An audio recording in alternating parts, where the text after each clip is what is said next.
Мы в Tencent брали статистику в 2022 году. В среднем в день 250 тысяч казахстанцев в одной игре Разве не играет. Dota и CS? Counter-Strike. Не, на CSGO, телефоне же. CSGO. На телефоне. Нет, я говорю, вот одна из самых популярных, топ-3. Мгм. Топ-3 игры сейчас нынешние. Ну, Dota, CS, CS, Dota, PUBG Mobile. PUBG Mobile. Ты играл раньше? Я нет. Я свою карьеру игровую закончил на Frozen Throne, О, Dota и все. Первый Dota еще. Ну Первый Warcraft еще, да. Warcraft, На развитие, еще на Warcraft, развитие. Warcraft. Игровая да. карьера. Тогда никто и не знал, что это может быть карьерой у кого-то. Да. И вот куча денег. Ну что, мы потихоньку начинаем. У нас сегодня в гостях очень Долгожданный. интересные гости. В плане нам всегда просили позвать ребят из киберспорта. И у нас сегодня в гостях, получается, команда Титана Дамир. Акзер, да? Да. А почему Акзер?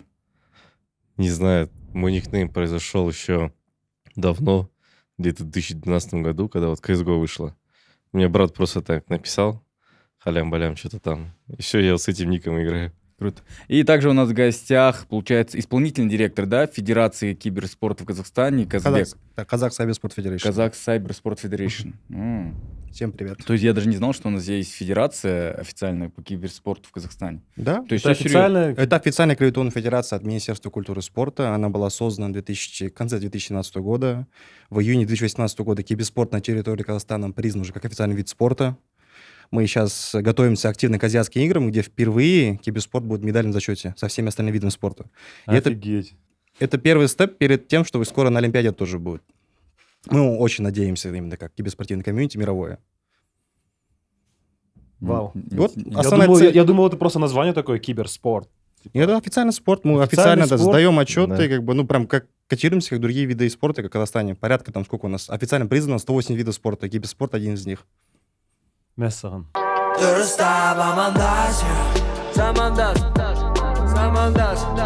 Так, короче, смотрите, у нас же подписчики часто писали, позовите ребят из CSGO, позовите ребят из, там, ну, по-моему, из Dota, там, часто писали про Адрена.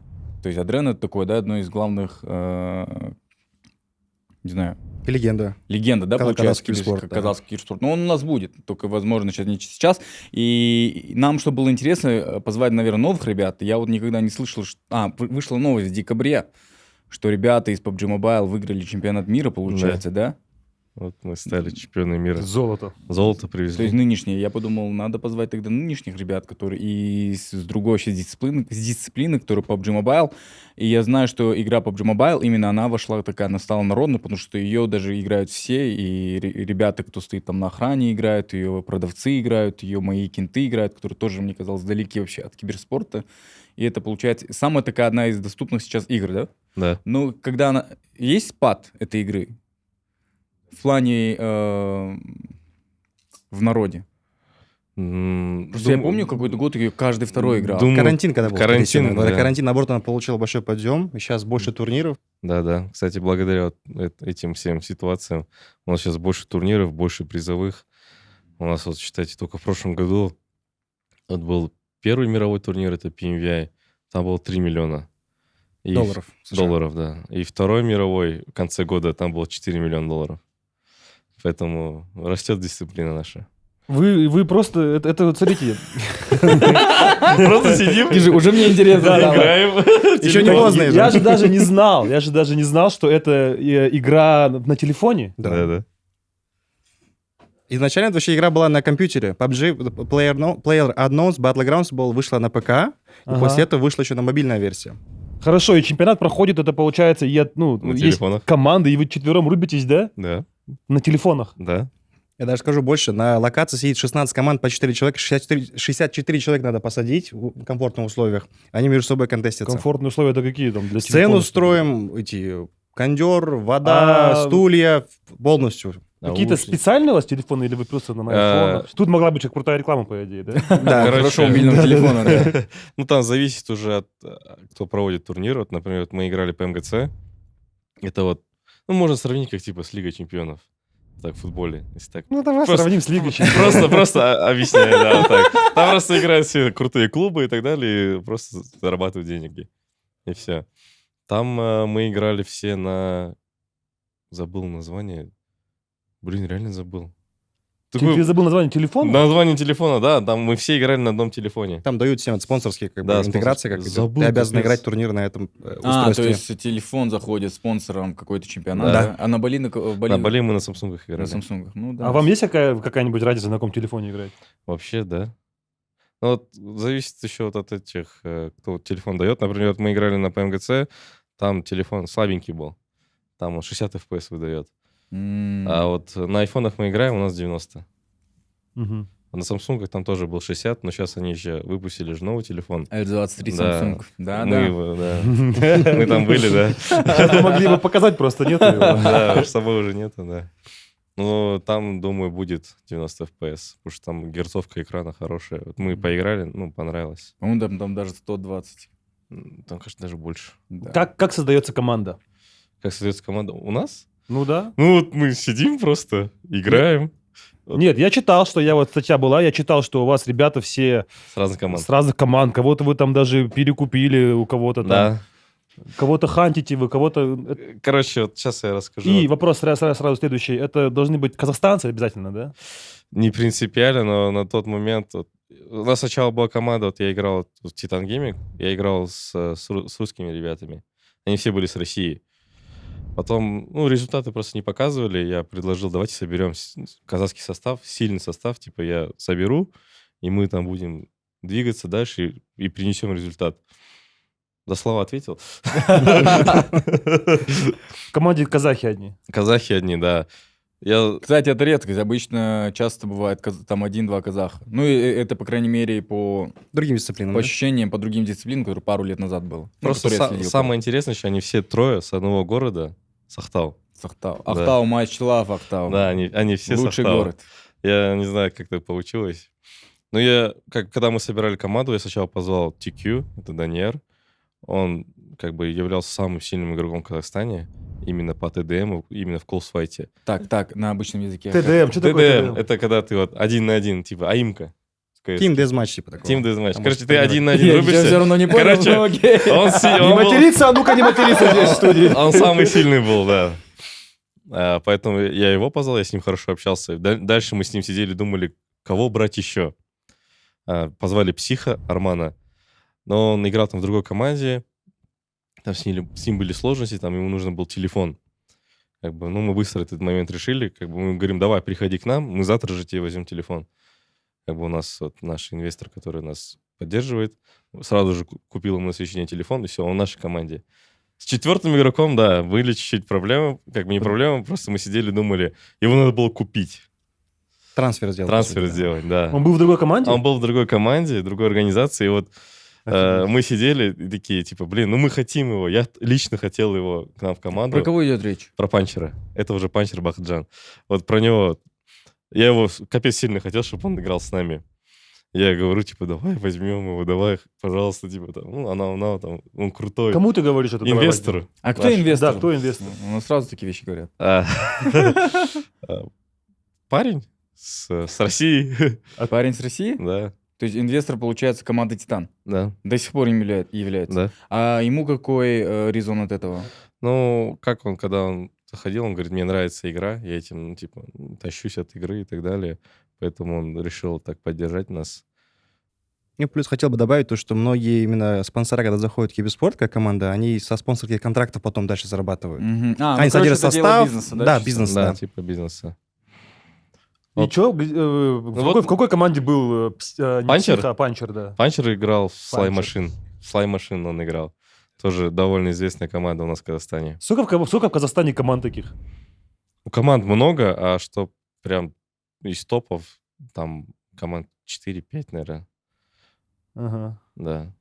Почему мы, люди, которые не разбираются, не следят за киберспортом, вообще далеки от этого? То есть как будто ну, есть вот другие дисциплины, да, там, спортивные. Мы как-то нет-нет о них слышим, да, даже если не понимаем, но есть какие-то яркие звезды. Мгм. Вот киберспорт как будто совсем такая далекая от народа дисциплина. Ну, мир вообще другой. И мы даже не знаем, обычные люди, ну, в такси тебя узнают ребята, которые играют, да? Блин, было. Было? Сначала такой, ну, стрём был. Блин, в такси узнали. Ну, классно. Потом такой, значит, нормально. Не, а как они узнали? Как ты Я там просто сел в встретишься? такси, говорит, Акзер, ты? Я говорю, да. Базар Не, а нет. как он? А у тебя там есть профайл, пикчер или что? Не, ну просто меня на лицо знают люди. Я А же... ты как играешь? В смысле как? Я же вот везде свечусь же. Вот, в Фотографии, новостях, стримы, везде фотографии. Я не профайлы знаю, кто игроков. такой Акзер. Фото есть. Да, игроков все видно. Ну, знают. а вот, ну, YouTube. то есть, а вот, допустим, часто я вижу, ребята смотрят просто, как кто-то другой играет, я вообще это не понимаю, да? Это И- стрим а называется. там можно зайти к тебе на Акдер и посмотреть твой профайл? Конечно, в фотографию? Инстаграм просто заходишь ко мне, или там у нас есть там свои, как сказать, вот как Википедия, только у нас Ликвипедия есть, там вся информация про нас, наши достижения, сколько мы выиграли, там, и Какие так турниры далее. участвовали, там полностью Пока не статистика. забыл, очень вопрос интересный. Почему вы купили того игрока? Нельзя говорить. Коммерческая тайна. А, вот. Такое, что ли, подкаст Да. будет? Ё-моё. NDA есть, Не, ну NDA. нам же интересно примерно цены Плюс-минус, трансфера. да. Плюс-минус, около. Плюс-минус, блин, Что можно купить на эти деньги? Да, 5 айфонов. 5 айфонов. А, ну хорошо. Ну, это не так много. Ну и не так мало. Ну, учитывая, что это был первый трансфер в Казахстане. А, окей. А сейчас он дороже. Ну, сейчас он, конечно, дороже Ты стоит. скажи примерно, ты Они сколько просто, стоишь? Да, они да, просто, сколько нет, ты- они ну, просто при- купили, они просто купили, вот у него команда же была там, и они всем купили по айфону такие пацаны. Вот с нами давайте давайте. Все такие, ладно. Бартер такой, да?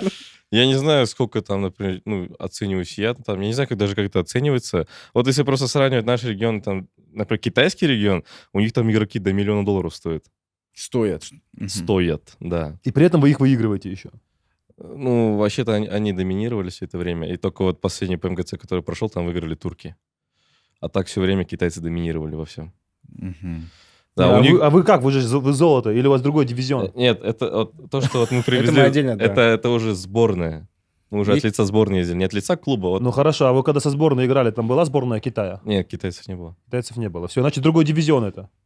Не то, что там Нет. вот бывает там вот многие команды, кто, допустим, в Китае игроки играют, у них по контракту, допустим, ты не можешь выступать за сборную. А. Там есть такие нюансы тоже. А, Допустим, нифига, некоторые- это как НХЛ. Они Почему? не отдают Ты игроков. вон видел кубок? Да, я видел это. Они ежан выиграли, Кубок Стэнли скромнее, мне кажется. кубок выиграли именно как Тим Казахстан, не Ага. как Титан Гейминг. Как Да, сборная. Да. да, мы как сборная туда поехали. Так, а расскажи свои достижения, если вкратце зайти в твою Википедию. Вкратце, Да. так. Чтобы для я нас зрителей понятно точно было. не помню, 3-кратный или 4-кратный чемпион СНГ. Один раз брал Европу, топ-3 мира, топ-4 мира, топ-1 мира.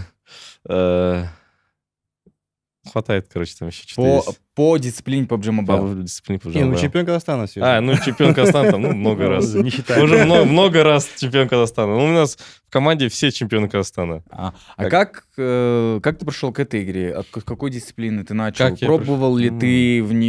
ты в другой дисциплине играть профессионально? Так, ну, я вообще-то всю жизнь играл вот в Frozen Throne, потом Warcraft и CS. Ну, вообще, в основном увлекся CS-кой. Мне было 6 лет. Мы еще играли на таких белых компьютерах. Как бы с братом играли. Там наш старший брат показывал, как играть. Вот так мы с ним учились. Потихоньку я в 1.6 очень хорошо играл. Конечно, меня везде банили, потому что я non-prime был. Ой, как non-prime? Раньше там была стимовская версия и обычная, типа CS-ка. Так, Steam... Как? Я ошибся, пацаны, исправьте меня. Нет, Steam это игра на компе, да? Где ты Не, покупаешь игру, да? Да. Игра не на компе, не- Игровая площадка, где ты Игровая можешь купить площадка, да. игры, Да. там, Где бонусы, покупаешь? аддоны и все такое. Да. Да, я одну игру купил на том компе. А я помню. с пиратки, короче, катал, и меня всегда банили. А, Ну, в 1.6 я играл. А потом вот появился CSGO, как бы я перешел туда. Я хорошо тоже играл. Там быстро раскачался. Потом как раз появился Faceit, вот где все проигроки там сидят играют. Я тоже там быстро дошел до 10 и просто потерял интерес того, что типа... Ну, там неинтересно было тогда играть, потому что ну, раньше не было такого, что там все киберы катали и так далее. Затем, что там, вот так учился. Учился, параллельно играл КС. Ну, профессионально не играл, в командах не выступал. Один раз сыграл, наверное, микс. И то там пацаны с щитами играли против нас. И все. А так, что профессионально углубляться в КС я не делал. Потому что, ну, с одной стороны, родители не понимали, что я делаю вообще. Что я играю каждый день. Просто мне всегда папа то роутер заберет, то вот этот специальный кабель для... Сетевой фильтр. Да, заберет, короче, спрячет. Тоже бывало такое. Я сижу, потом ищу его. Вот так целый день. Что, мне школу отменили? Что делать? Вату катаю, хожу, ищу. Он там в диван вот так сюда засунет роутер. Я так роутер Ну, у вытаскиваю. нас там тоже мы от Яса спрятали его. Я еще так еще запоминаю, как он лежал, до какой глубине, чтобы потом обратно вернуть. А так я играл КС. Ну, конечно, мне особо не решали. Затем, что... Вышел PUBG в 2018 году, я еще учился в школе. Это первая игра. Это, Ну, то есть это когда первый раз игра презентовалась, да, получается? да, вот игра только вышла. А чем мы в школе сидим с пацанами? Ну, уже 11 класс мы заканчиваем, вату катаем на последних картах. Ой, последних картах, на последних партах. На последних партах сидим, вату катаем, Да. просто На сидим. последних партах играли в карты.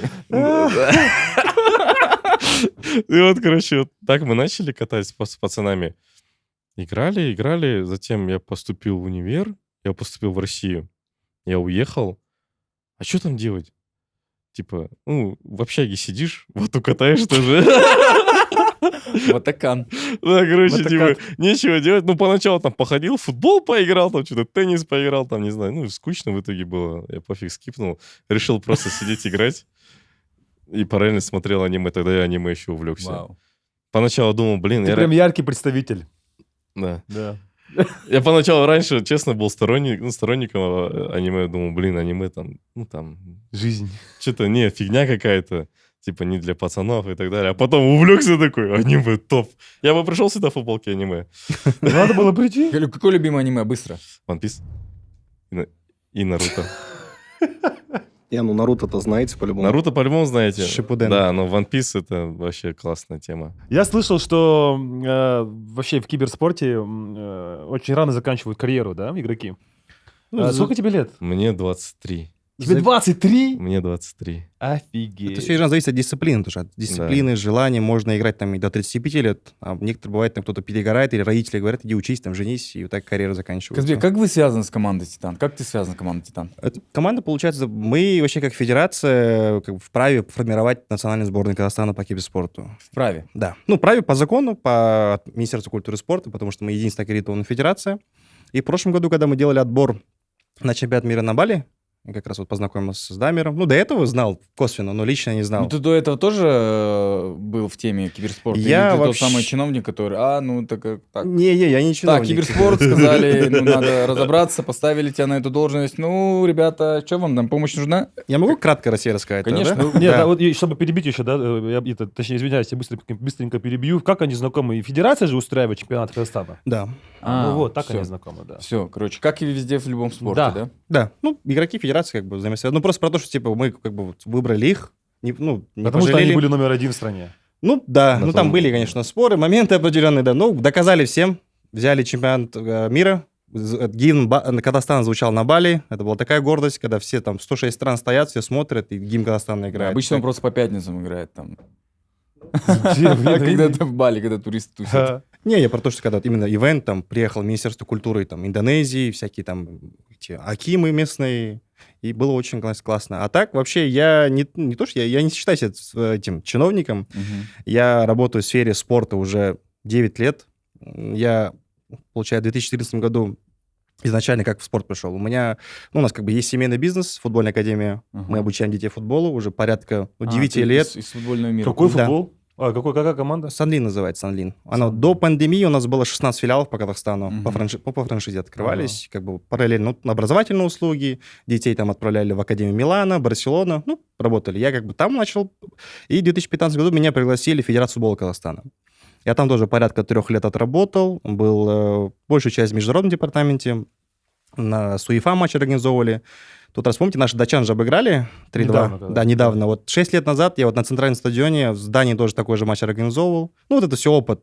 И где-то до 2018 года я работал, и тогда чуть-чуть как бы подустал и захотел чего-то нового. А у меня как раз многие там друзья, товарищи, они все, многие закончили Балашак. Я сижу, думаю, дома обсуждаю, что делать. Ну, бизнес есть, но надо как-то двигаться, Мгм. потому что диплом, новые знания. И так я решил поступить на магистра спортивного менеджмента именно по Балашаку в Ага. Лабро Университи. Ты прям отучился? Да, Я год тоже хотел. отучился, да. Я бы тоже отучился, но уже поздно, ладно. Да, давай Не, ну займемся. никогда не поздно, наоборот, это новые знания, как бы новый как бы нетворкинг. Год отучился там, как раз застал там пандемию, 2020 год, и летом сидел, думал, что делать, вот сейчас вернусь, как бы, ну, бизнес есть, ну, надо что-то попробовать. Начал там разные клубы писать, там, в Астану, ППС, как это когда еще был. Футбольный клуб. Не, да. футбольный, баскетбольный, как бы, ну, А. интересно было, потому что я в футболе проработал уже, как Ага. бы, иногда тоже, как бы, ну, надоедает. И после этого написал тоже в федерацию, мне ответили, я прошел интервью, и вот так и попал в киберспорт, уже 3 года тут, являюсь исполнительным директором, как бы, и отвечаю вот за популяризацию и развития киберспорта на территории Казахстана. Круто. Как отличается дисциплина? Вот ты пришел с классического футбола, классического спорта, да, футбол, мы понимаем примерно. Но ты пришел потом, где ребята играют в игры, в компьютерные игры, да, на телефоне. Как отличается подход работы? Ну, подход работы отличается кардинально здесь. Ты их потому считаешь что спортсменами? я считаю спортсмен, я считаю то, что... Нормативы какие-то сдают они? Подтягиваются 15 раз? Нет, ну такого Сборы нету. какие-нибудь имеются? Не, Ну, ну, допустим, расскажи, вот за наш- у вас у всех как спортивный бэкграунд. Да, у У нас вас у всех- чемпион Казахстана по этому, у по нас, муай-тай или как? у нас КМС по всё, мы кикбоксу. молчим. КМС по кикбоксу у нас это Панчер Бахчан, Панчер, вау. чемпион Казахстана и бронзовый или серебряный призер Азиады по джиу-джитсу это Тик Даниэр. Тик. Да, как бы, Так что в интернете с ними не ругайтесь. да, как бы мы все А. занимались, я занимался боксом несколько лет, Псих там занимался карате. Вау. Как бы мы все, у нас все есть спортивный бэкграунд. Ну, как дефолт для всех казахских пацанов заниматься боксом, либо борьбой, Да. и все. И вот я когда Сори, что единоборствами. перебил. Вот когда с футбола перешел, в футболе все-таки есть дисциплина, есть тренер. В киберспорте как бы это только такая молодая сфера, где, ну, с ребят нужно определенно особенный подход. Потому что как в футболе нет одного тренера, кто сказал, вот сказал железно, все, там, встаете в 6, там, в 7 бежите кросс.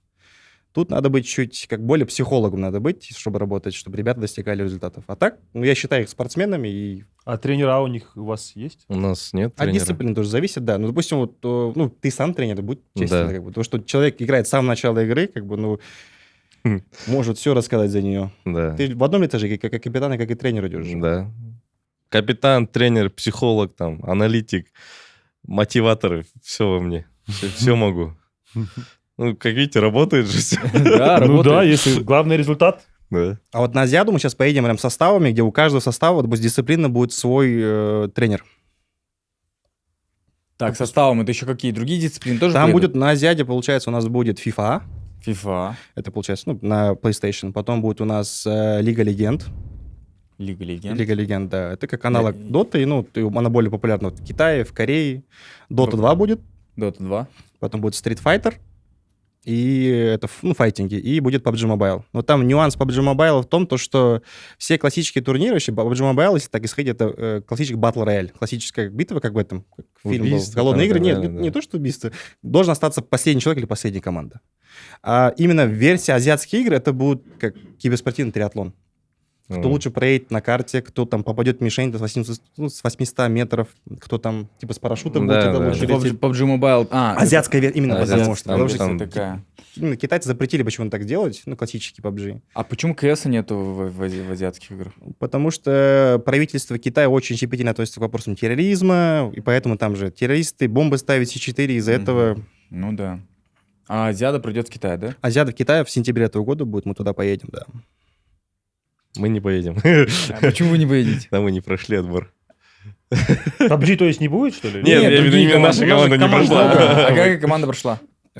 Там микс, Там, да, там КП, кажется, прошли и... там миксованный состав несколько. Заходите, ребята. Это такой- То есть такое возможно, да? Вчера они выиграли золото, Да. Да. сегодня выиграли уже другие, да? А, то есть Я- это не прям, это очень такая конкурентная. да? Да, вот, допустим, я могу сказать, у нас последний мы КРК делаем. КРК у нас Кубок Республики Казахстан. Это наш турнир от Федерации, от Казах Cybersport Federation. Мы открываем регистрацию, и где-то за 2 дня 128 команд набирается. Мгм. Потому что можно дольше делать, там максимально сколько? Порядка на Алтеле по 1500 команд участвовало, да, с СНГ, Да, если не ошибаюсь. да. Там очень большой как бы, ну, спрос. Какой призовой, ладно, вот, допустим, рядовой чемпионат Казахстана, вот там Общий- 130 игроков, команд, Общий призовой у нас все на 4 дисциплины 3,5 миллиона тенге. 3,5. Игроки играют бесплатно, входных нет. Входных нету, мы, допустим, проводим онлайн-отборы. Это на 4 дисциплины, надо делить еще. Допустим, там КС, там 1 400 000, условно говорю, там, потому что там 5 человек. А, играет. всё, я FIFA понял. 300 000, допустим, образно говоря. Они проходят онлайн-квалификации, проходит плей-офф, потом в Астане или в Алмате мы проводим оффлайн турнир, на которых привозим за свой счет питание, проживание, перелет, трансферы, форму, все обеспечим. Сцену строим красиво. Оффлайн это зрители куда приходят. зрители приходят, Зрители болеют, приходят, да? да. И там все прям в режиме все показывают. Да, на Ютубе потом транслируем, и все это бесплатно для игроков. Просто играй, и на наших турнирах можно получить мастера спорта или ну, КМС по киберспорту. Когда мы И что получили... потом, пенсия будет Скоро. хорошая или что? Ну, типа того, да. Типа того. А Привилегии. кто возглавляет федерацию?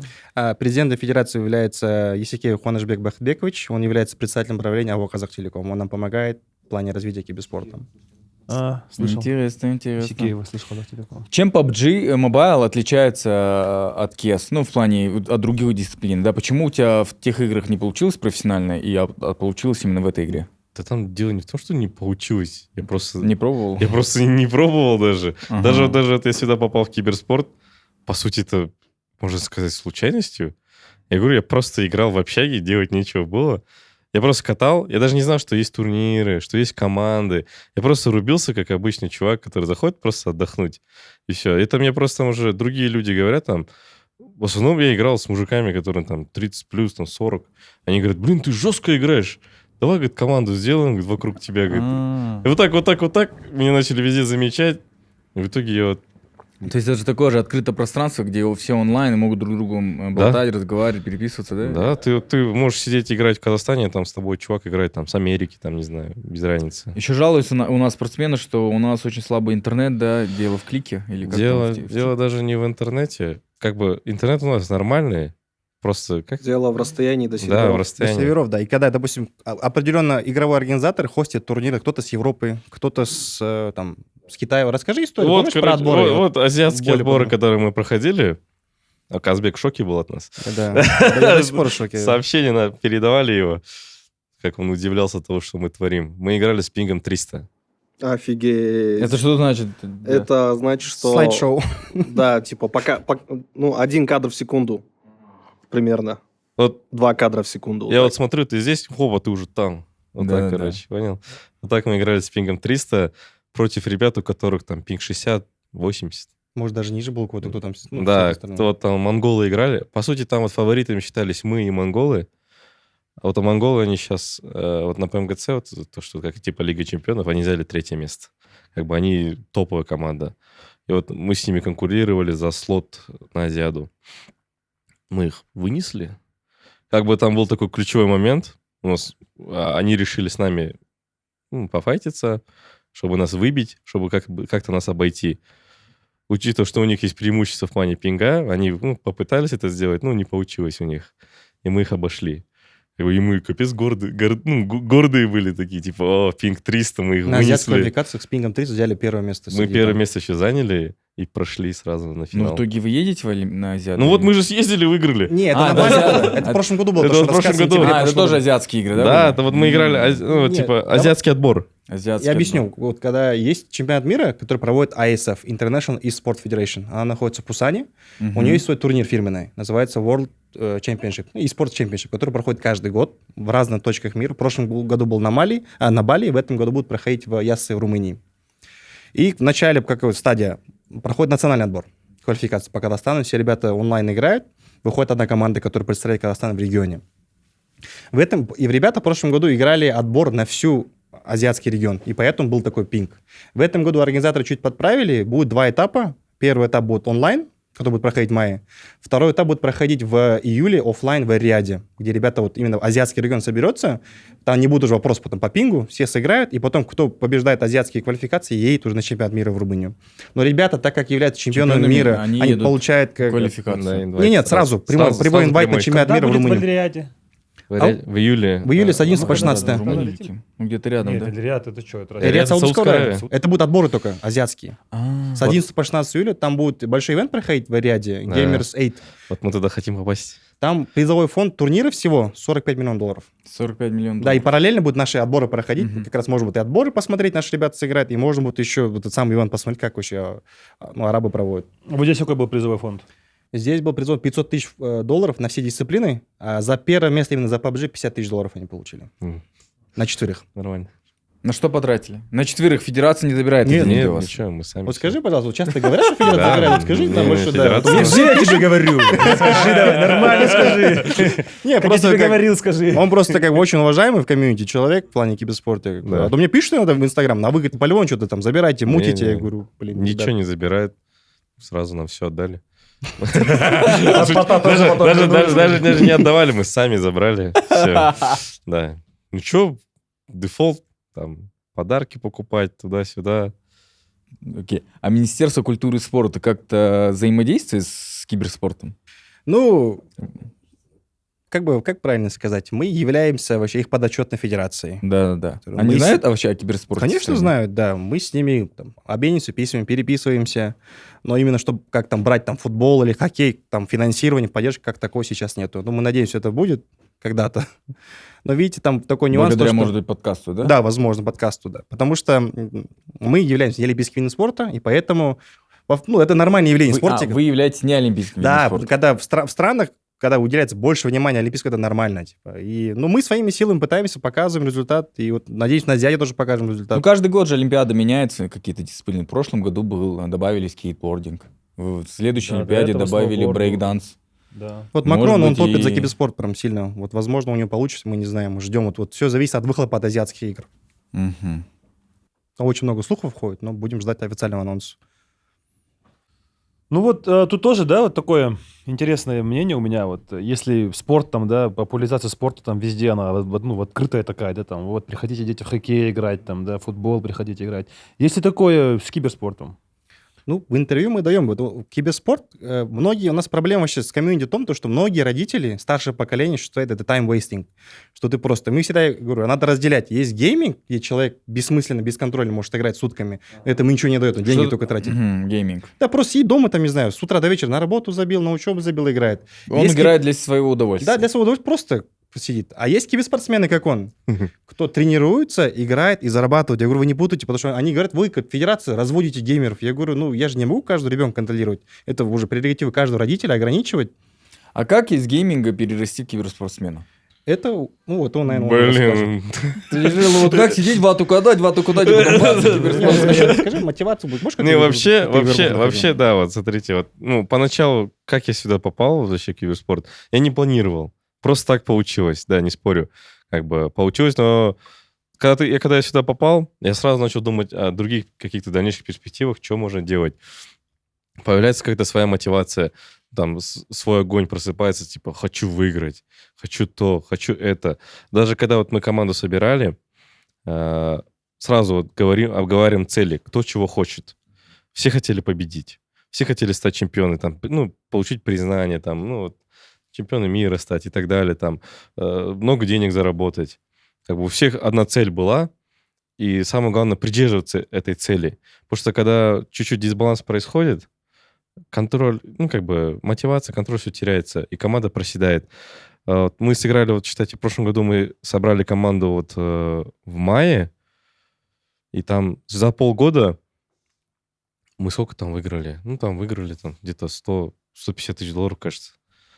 Вот За так. сколько, за полгода? За полгода. Ну, это даже не за полгода, а там За за 3-4 месяца. за месяц, грубо говоря. Вот так, Ноябрь, на- декабрь. На четверых. на четверых. Нормально, ты месяц, полгода перекинул. Нет, мы просто полгода назад, вот полгода у нас было, вот мы команду собрали, мы тренировались месяца 3 вместе, просто тренировались, готовились к турнирам, а потом там просто вот так короткий период, где все турниры проходили, и мы за этот, говорю, месяц-полтора 150 тысяч баксов заработали на Сколько четверых. ну, блин, это Я- капец, это дофига. Это типа вы выиграли 5 турниров, 7 турниров? Или Нет, это 2 турнира мы сыграли, все. А нет, не вру, 4 турнира мы сыграли. Просто самые большие призовые, это вот сейчас будет в Эриаде. Вот у нас сейчас идет отбор, кстати, вот на него. Вот мы сейчас только отыграли лигу, вчера вот последний день сыграли. Мы первое место на Риге забрали. Там В африканском регионе. В африканском регионе, да, с огромным отрывом идем от всех. Там у нас отрыв почти где-то около 100 ПТС. Это много, да. Да. И сейчас у нас вот через 4 дня будет финал. 3 дня игры. И с учетом финала, вот как бы первое место занимаем, проходим в Эриад. Считайте, поедем в Эриаде. Если будете, там встретимся. Да. Если вы там будете. Не, ну мы планируем вроде, кто знает. Да. Так, Давайте дальше расскажу. Вот дальше. Вот, Давай. Насчет как команда вообще происходит. Как вот можно сказать? Вот смотрите, у нас был такой момент, вот мы азиатские квалификации когда прошли, и вот у Панчера родился сын. мгм, Сразу. Вот мы заканчиваем игру, мгм. через минуту он пишет, что у меня сын родился. И мы такие, о, круто и так далее, и расслабились. Как бы все потеряли настрой и так далее. Как бы каждый там своими делами начал заниматься, кто-то отдыхать. Там, вот у Панчера сын родился, он там своими делами занимался. Как бы у команды чуть цель пошатнулась. Дальше что делать? Мгм. И, кстати, там какой-то забыл, какой-то турнир начинался. Мы что-то неважно, короче, сыграли его. Плохо прям играли. И потом сидели, думали, что случилось, почему мы плохо сыграли. Мы это все обсуждаем. как бы все в команде так друг друга слушаем, да, например, каждый сам высказывается, что он хочет там добавить, или как-то хочет сам измениться в плане стиля игры и так далее. Например, вот после азиатских этих квалификаций там Пачер поменял свой стиль игры. Как бы мы все это подстраиваем и так далее, новые наработки делаем, заново все, грубо говоря, делаем. Ну да, все прям Да, и серьезно. заново прям цель себе заново ставим, чтобы у всех была так одна цель в голове — победить. Все. И когда мы вернулись к этому балансу, мы дальше начали продолжать побеждать. Ну, конечно, вот переломный момент с нами случился, это вот на ПМГЦ. Опыта просто не хватило. Из-за того, что... ПМГЦ — это что, Лига чемпионов. Да, Лига условно. чемпионов, да, условно. Там, Просто для наших зрителей уточняю. да, там просто Не для опыт, меня. там просто опыта не хватило. Потому что, как бы, я хоть старый, я там уже играл вот эти все турниры и так далее. Старый, жестко, ты Да, старый, 23 года. легенда. Ветеран PUBG. Ветеран PUBG, короче, Ветеран да, PUBG. да, из-за того, что я там уже все, уже везде играл. А ребята еще ни разу не играли такие турниры, вообще. Они в первый раз играли, и там, ну, чуть-чуть, наверное, мораль подшатнулась. С одной стороны, может, я тоже там не доработал, там, может, как-то неправильно подсказывал и так далее. Это нормально, это опыт. Зато ребята опыт получили. После этого опыта, конечно, все расстроились. Но на следующий день надо было вылетать на Бали, чтобы выигрывать Бали. И мы такие, все забыли, ничего страшного, получили опыт. Мы сейчас едем выступать за сборную, нам надо победить. Мы злые, мы голодные, потому что мы хотели выиграть там, не получилось. Но запал остался, и мы приехали на Бали и сразу вынесли. Просто там, ну, без шансов мы закрыли этот турнир. Что для тебя вообще? Чем является PUBG? PUBG для меня Да. лично, Да, лично для тебя. мне просто нравится играть. Я тащусь просто от игры. Да? Да. Чем он отличается? Что тебе нравится? Что привлекает? Ну вот, знаете, вот... Что ты чувствуешь, когда Когда играешь? прыгаешь с парашюта? Не, вот... Топ-1 занимаешь. Ну, первый раз я тоже чуть один раз сыграл, прыгнул с парашюта, ну прикольно. Не, это классно. Я, честно, вот я играю PUBG, потому что мне нравится играть PUBG. Да, я тоже... У меня есть какие-то свои особенные цели, да, хочу там победить там и так далее. Но в большей части я просто тащусь от игры. Как бы я думаю, любым делом, когда ты занимаешься, тебе должно оно нравиться. Мгм. Я придерживаюсь такого плана. Как бы, да. А они, как вот, ну, игру, они эту игру обновляют год за годом? Конечно. У нас там... Карты обновляются. Не карты, там перед каждым туриком, кажется, у нас обнова выходит, там, не знаю, они что-то там добавляют, что-то убирают, ну, что-то мутят. Ну, как-то, мы уже привыкли, нам уже без разницы, там, что они Ну, делают. вы имеете в виду, что там характеристики оружия меняются, дополнительные Да, какие-то это фишечки это появляются? происходит. Скины, да, это называется? Не скины, именно- там, механика игры. Фиксят, да. Фиксят, То да. есть От мета, патча к патчу. мета игры меняется каждый раз, чтобы не становилось скучно. Да. А что такое? Давайте про скины. Ты иногда бывает там Скины? костюм, да, супер дорого стоит.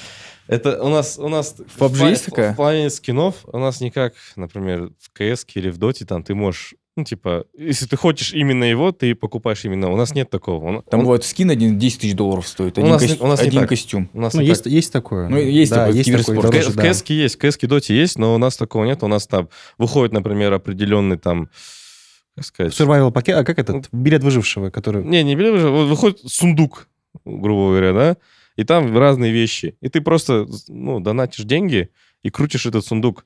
Если тебе не выпал, ну, тебе не выпал. Донатишь еще, Пока не выбьешь. пока не выбьешь. Казино называется.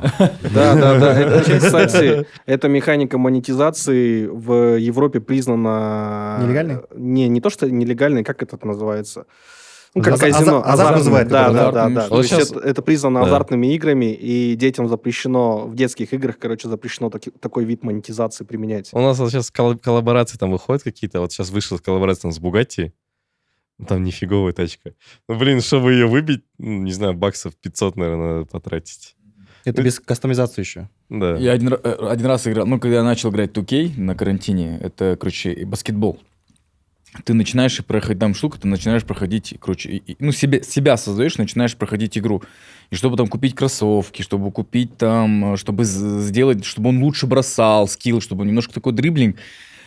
Я понял, офигел, как они сделали, какую механику они придумали в целом игры. Тебе нравится, как ты выглядишь, но тебе хочется еще играть. Они продали тебе мечту. Мечта твоя, чтобы ты, условно, твою игру, которую ты создал, ты его, ну, ты, конечно, создал там Кана 007, да, условно. Он прям похож на тебя.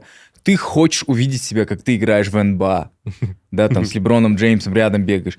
И чтобы дойти до этого уровня, они предлагают тебе историю.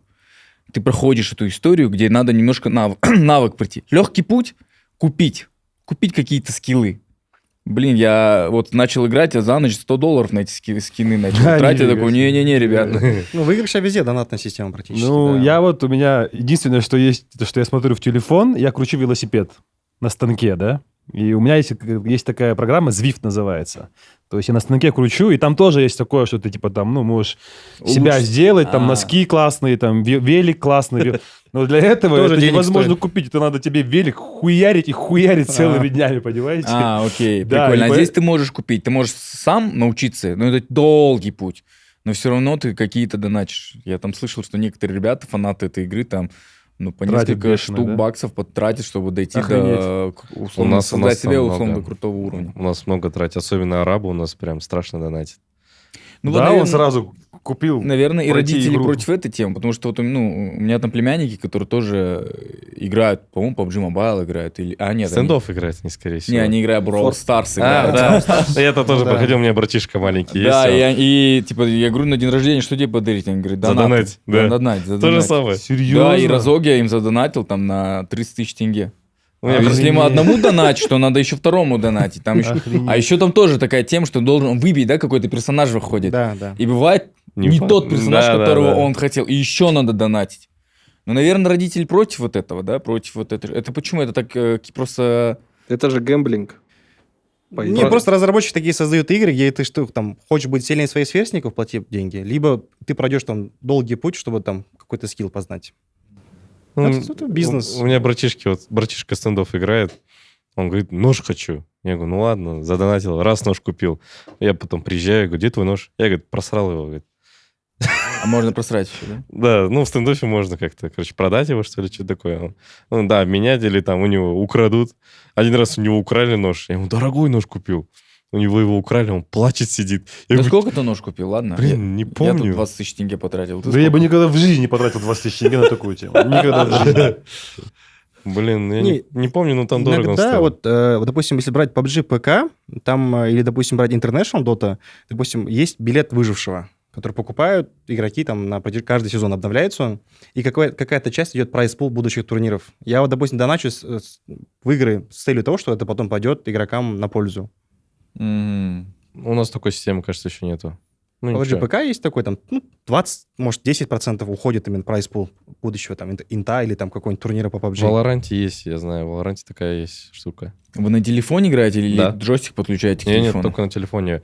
Мы профессионалы, сторонние там, устройства не используем. Вот у нас телефон, единственное только из оборудования, что нам нужно, это напальчники.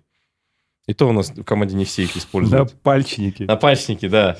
Короче, чтобы у вас была одна сенса, чтобы у вас, бывает же, палец запотеет, там, не Мгм. знаю, или палец не скользит. Да, Мы да. используем напальчники.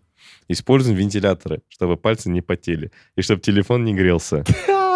Да. А серьезно. есть у тебя с собой это случайно? Телефон с собой есть, но ничего с собой... вентилятор тащить, что ли, его? А, И напальчники-то, ладно. Напальчики-то просто вот на персики такие одеваешь, и все. Чтобы просто сенса А была, если да. вот ты играешь, допустим, и тебе мама звонит, что ты делаешь? У меня Такой был... нельзя. Ты же не скинешь ее? Нет, вот сейчас... вопрос. Это вот самые такие больные вопросы. Ой, Или там девушка тебе пишет, Жаном, ты где? И ты такой, блин, чё? Нет, это было в начале, когда родители не понимали, что Ага. это такое, почему Ага. это такое. Потому что я помню, один раз мама мне позвонила. Вот я недавно с мамой со своей встретился, она в Алмате была. Она говорит, блин, я помню, тебе один раз позвонила. Я так потом переживал. Вдруг я тебе что-то испортила там, говорит. Я говорю, да ничего вам страшного, ничего Или не это, было. это во второй телефон? А вот когда папа звонил, там 500 звонков сразу. Трах. А у меня там экшен происходит, я не могу ничего сделать. И он тебе, какой нахрен боли? Какой нахрен финал? Эй, хайдас! А он стоит за дверью, короче, домой зайти не может. Ключи забыл. А я сижу, играю, не могу уйти. И чё? Ничего, пришлось сдохнуть, чтобы дверь открыть. Пришлось сдохнуть, чтобы дверь открыть. Жертва. Я серьезно. А как у киберспортсменов... Пришлось сдохнуть. Как у киберспортсменов с личной жизнью? Все хорошо. Ну, вот смотри. может, не у тебя, может, Нет, Все хорошо, у меня в игре есть Нет, девушка. Я и так покупаю, но Да, не колечко. Мы с ним вдвоем прыгаем на парашюте. не, Это ну, игра Sims называется. как у нас, ну, как если за всех говорить, вот, у нас панчер, он женатый вообще, у него есть ребенок. Когда ему там годик? В августе годик будет. Не, когда мы В выиграли? сентябре. А, В сентябре бал играю. Да, вот он ему уже там много месяцев, как бы уже большой. Я его видел, когда он только родился, я приезжал, смотрел, прикольно. Потом тоже недавно, я с Ахтова приехал, я же в Ахтау был, я его видел, он уже большой такой, общается что-то там и так далее. Ну, у каждого свои развлечения. Например, ну, я провожу время как? Иду в клуб по выходным, и все. И там, не знаю, гуляю, там, кайфую, отдыхаю, тусуюсь, катаюсь Не, куда-нибудь. ну, если так, вкратце, нету проблем? Вообще нету. Может, не у тебя, может, в целом В целом? у ребят, которые играют там, или как это, ну, не знаю, ты Я столько не- времени проводишь времени за игрой, и... Честно, не могу говорить за всех, но как бы я в своей команде стараюсь говорить, что, ну, надо отдыхать. Нельзя просто сидеть, ну, каждый день рубиться и так далее. Надо брать выходные. У нас есть такие моменты, вот, ну, ребята говорят, можно выходной? Типа, говорят, вот сразу говорят, какие числа хотят, и все, они отдыхают. Подожди, а сколько вообще в день играют на телефонах в среднем? Ну, я играю где-то часа... Ну, если без турниров, лично где-то, ну, часик-два, наверное, играю максимум. Это немного. В день. для Это киберспорта. нужно играть в день 2 часа, чтобы быть в форме. Это, Для ну, него. на данный момент для меня мне хватает этого, чтобы быть в форме. А когда я был еще начинающий, я херачил 24/7, я не спал сутками, я играл. Это сейчас я уже знаю, как, ну, сколько мне надо времени, чтобы быть в форме там, и так далее. Например, до турниров главных я начинаю тренироваться где-то за 1,5 недели. Мне этого достаточно. Как бы я уже знаю, ну, свои, как сказать, себя знаю. А что самое главное в этой игре? Самое главное, чтобы быть лучшим. Что? в этой игре? Дисциплина. Что подразумевается под дисциплиной? Я не понимаю. Ну, это... Типа в киберспорте. Типа ты должен играть нон-стоп? Это есть дисциплина? Не в этом А что плане. такое дисциплина? Командная больше Команда, имеет в виду. в основном это надо нам быть, я говорю, команда, у нас должна быть химия, у нас должна быть связь между друг другом, чтобы не было такого момента, чтобы там один думает о том, что у него там курица в духовке подгорает, да, а другой думает, как убить тех людей. Чтобы они все думали, надо победить, надо закрыть этих, надо вот так, коммуницировать постоянно с командой. Мы всегда общаемся. Вы в наушниках всегда играете? То есть это- Да. вы в наушниках, ты говоришь, я беру лево, ты идешь наверх. Да. Вот так, да? Все? Вот Я я- думаю, если ты сыграешь вот PUBG Mobile, это, мне кажется, твоя игра. Нет, я как Моя, да, игра? Да, мне кажется, именно твоя. Ты круто и начнешь играть. Нам не нужен команде еще тренер Очень Картер. дорогой игрок, очень дорогой игрок. Нет, вот смотрите, я же как капитан команды, я полностью координирую команду, что надо делать. Даже вот, ну, вот ротации и так далее. У нас еще вот есть псих, да, вот Арман, он тоже мне помогает в плане ротации. Даже, ну, все, по сути, игроки участвуют в плане того, что принимания решений. Но в основном принимаю решения я, потому что я капитан команды и так далее. Даже вот мы занимаем какие-то определенные позиции, я сразу говорю, кому куда встать. Я сразу смотрю по карте, чтобы удобно было, например, если он станет тут, значит, ты должен тут, чтобы вы друг друга, как сказать, прикрывали. Мгм. Или там в случае того, что кто-то нокнется, ну, кого-то там положит на лопатки, кто-то быстро успел приехать. Все это надо просчитывать, все это надо думать, обговаривать, говорить это, что надо делать и так далее. Казбек, а вы онлайн смотрите игры, получается, да? Да. Онлайн. Я вот как раз, Сколько одна игра может продлиться? ну, в PUBG, что минут. хорошо, 30 минут идет. А. Допустим, вот там есть лимитированный тайминг, когда вот зона сужается, и все. Когда вот с парашюта прыгнул и 30 минут, да, в поле? плюс-минус 30 минут, в зависимости от карты. А бывает, допустим, дисциплина, как КС или Дота, там игры не предсказуемы. Может закончиться за 25 минут, может длиться 2 часа. М. У Ну, нас- одна карта, я имею в виду. Кто у нас, ладно, вот вы как человек из Федерации, можем назвать топовых сейчас игроков вот нынешних? Просто я знаю только одного, мы говорим, Адрена мы Адрен. знаем, да? Но Адрен уже не играет, да? я так Адрен понимаю? уже не играет, да. Адрен считается уже ветераном, да? Ветеран, да, он сейчас больше занимается стримами, да, комьюнити-стримами. Адрена все знают, Адрен легенда. Адрен легенда. Адрен, much love. Ну, придет к нам, мы должны с ним А записать. так, Как- среди как игроков- легенду надо позвать сюда тоже.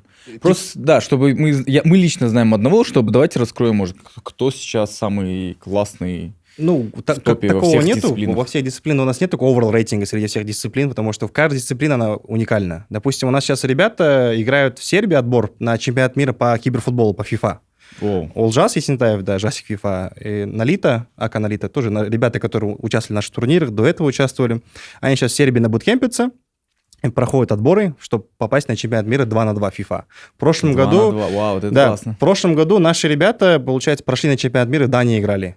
Финальную часть 2 на 2. Там, не совсем все получилось, но это первый раз, когда именно киберфутболисты попали на чемпионат мира официальный от FIFA. Потому что FIFA, который сидит в Цюрихе, у них есть департамент киберфутбола, чтобы вы понимали, в котором 8 человек работают. 80. 8 человек работают только в департаменте по киберфутболу. FIFA, я про то, что, типа, Сколько в футболе? И сколько футбол, в да, нет, как бы футбол есть, они создали специальный департамент, значит, они за этим видят перспективу в будущее. Пацаны, когда ездили играть, они ездили от лица федерации? От лица федерации. Мы, получается, совместно проводили его с Казахстанской федерацией футбола и вместе с нами. А оператором проекта является вообще FIFA. Турнир называется E-Nations. Мгм. Если брать доту, допустим, у нас там ребята в прошлом году, которые ездили на Бали, есть Алимжан Ватсон, он считается топ-1 игрок Европы по ММР. Топ-1 ранг, типа как, не знаю, как в теннисе, типа там по Европе номер 1, пацан с Караганды, который учится сейчас на 4 курсе. Сейчас он играет за европейскую организацию Entity. До этого он ездил на мажор в Лиме, они играли. Вот простой Карапаем Джигит Казахстаном.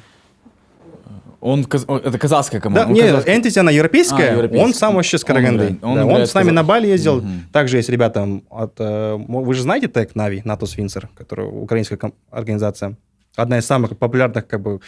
Брат, Если, допустим, честно, есть мы бренд вообще не Смотри на Челси, меня, братан, пожалуйста, мне так, ты говоришь, я такой, я вообще ничего не знаю, прикинь. мы с тобой же коллеги, по идее. Ну, коллеги-то были, коллеги, когда-то но были, я да. вообще, киберспорт для понимаю. меня это вообще... Вот есть типа бренд Манчестер Юнайтед. Ага. НАТО Свинцер — это как бы одна из самых топовых известных мировых организаций с Украины. Наши ребята, вот Даниал, Малик и Арман Мелоди, они играют за эту организацию по дисциплине Dota 2. Подписаны, получают зарплату и представляют... Как бы, Каждый год звезды меняются, да? Новые каждый год игроки? звезды Очень меняются, такое. меты меняются, приходят новые какие-то ребята там, бывает, как правильно сказать, какой-то патч меняется, там какой-то новый урок залетел, начал всем, показывать результат, его подписали какую-то организацию. Я видел недавно в сторисах парень из Кыргызстана, в кыргызском колпаке играл за какую-то команду, которая не выиграла в финале, да? Заяц, да, это, получается, игрок с Кыргызстана, который играл за команду Team Secret в финале Интернешнала. Вот, Да, в финале Интернешнала в прошлом году, да. Сколько призовой вот в этом финале Интернешнл? Там большой, да, по-моему, призовой? Общий, честно, не помню, но порядка, кажется, 17-20 миллионов общий был на всех. Долларов. Долларов, да. А до этого самое максимально выиграли ребята с Team Spirit, организация была, есть до сих пор, они выиграли на пятерых в 2021 порядка 17 миллионов долларов. На пятерых. На пятерых. Средний возраст игроков там 18-19 лет был на тот момент. им. Откуда эта команда? Это вообще как бы был микс. Вообще организация была российская, она сейчас переехала в Сербию, но тогда она вроде была... Там был микс российских и украинских игроков. Короче, такое, да, примерно. Есть вот чувак, один инвестор, кто хочет видеть команду. Он видит одного потенциального игрока, да, вокруг него делает команду. Эти игроки могут с разных стран быть, да? Не Да. всегда под одного игрока. Бывает, подписывают, вот, допустим, мы вчетвером сейчас соберемся в PUBG, будем хороший результат показывать, к нам придет какой-нибудь спонсор, скажет, все, мы вас покупаем. Зарплаты такие-то, условия такие-то, и поехали, погнали. Механика бизнеса — это в будущих выигрышах, да? Выигрыши и плюс спонсорские контракты. Любые Да, спонсорские потому что контракты. спонсор взамен на там тег, имя, обеспечивает им перелеты, проживание, зарплаты, там, командировочные, полностью все. У вас зарплата есть сейчас? На зарплате сидите? Да. От спонсоров? Владельцы команды, Да, по сути, владельцы да? команды, да. Все, который в России находится, да, Да. чувак? И чтобы понимали, там в команде не только работают... Сколько айфона зарплата? Шучу, это я шучу. Там есть тоже, как в любой спортивной организации, там СММщики, графические дизайнеры, кто за стримы отвечает. Полностью такая организация функционирующая. Кто-то влог снимает. И все на зарплатах, как бы, это прям большие денег стоит, чтобы содержать состав. Еще есть часто такое выражение, которое буткемп. Вы знаете, что такое буткемп? Ну да, где ты собираешься и тренируешься, да? Да, вот часто наши организации, допустим, именно с СНГ пространства, именно Казахстана, там, Центральной Азии, там раньше делали буткемп там в Питере, в Киеве, сейчас делают в Сербии, потому что там пинг лучше. И чтобы там состав собрать, там, поехать в Сербию на месяц, снимать там квартиру, питание, проживание, представляете, какие там сметы набегают, суммы большие. Поэтому, кто заходит в этот бизнес, как бы, должен понимать, что это немало денег стоит. Тут нет такого, что пришел и сразу заработал. Надо результат показать, потом спонсора приходят, нагнать там этих подписчиков. А медийка еще я должна смотрел расти. у вас именно в вашей федерации киберспорта Казахстана. У вас есть спонсор в виде букмекерской конторы? Да. который... Вы с этим нормально, да? Ну, я тут отношусь, как правильно сказать, там, так как нету возможности там привлекать более больших партнеров, Ага. и сейчас это нормальное явление в спорте, когда букмекер заходит и финансирует, и дает финансирование, чтобы ты мог проводить турниры, там, ребят возить на какие-то там международные ивенты, там, снимать какие-то влоги, там, делать стримы, почему там киберспорт это хорошо. Я считаю, что это окей. Сейчас, между прочим, я даже и в хоккее видел, и в футболе видел, что... Они везде. Они везде. Ну, а Во всем. федерация, вообще, ну, разве федерации не должны как-то за этим чуть-чуть это Ну, мониторить? если бы мне государство давало бы денег, я, возможно, бы отказался от букмекеров. Государство не дает. Не дает денег на такие, чтобы можно было там, штат содержать, потому что у меня там в штате люди работают, которые зарплату получают, которые свои семьи кормят. Надо турниры делать красивые, игроков привозить, допустим, на турнир там привозится все Казахстана. Все это за счет идет федерации, за счет спонсоров. Ну да. У букмекеров есть предложение. Ну да, ну то есть тут идет, видишь, как бы история палка о двух концах, да? С одной стороны, они популяризируют там спорт, а с другой стороны, у них официальным спонсором является Ну, В букмекер. боевых единоборствах та же. Тоже, да, Казахских да. боевых единоборствах все бойцы у нас Денис Б супер рекламирует. мусульманины. Ну, они мусульмане, все по вере, все сейчас держат уразу, да? Ну все Но- на шортах, да, у всех или что? Да, ну, это да. джаз-бизнес, потому что как бы, ну, никто не может... Если кто-то предложил бы такое же предложение, ну, другой спонсор, не СБК, скорее всего, все перешли бы. Это нормально, это бизнес. Просто государству выгодно, чтобы БК есть.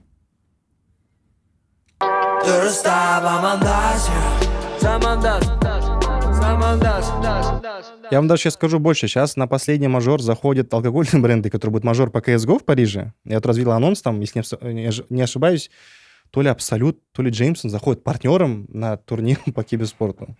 Не, ну мы Джеймса любим. Не, я про то, что такое. Раньше прецедент таких было меньше. Раньше не было, да. Да, а сейчас То есть, потихоньку... раньше алкоголь не мог зайти, да? То есть алкогольным брендам не было интересен киберспорт, получается? Нет, запрещено было. У них-то турнирных, допустим, операторов, там табак и алкоголь. Сейчас, походу, видимо, разрешили алкоголь.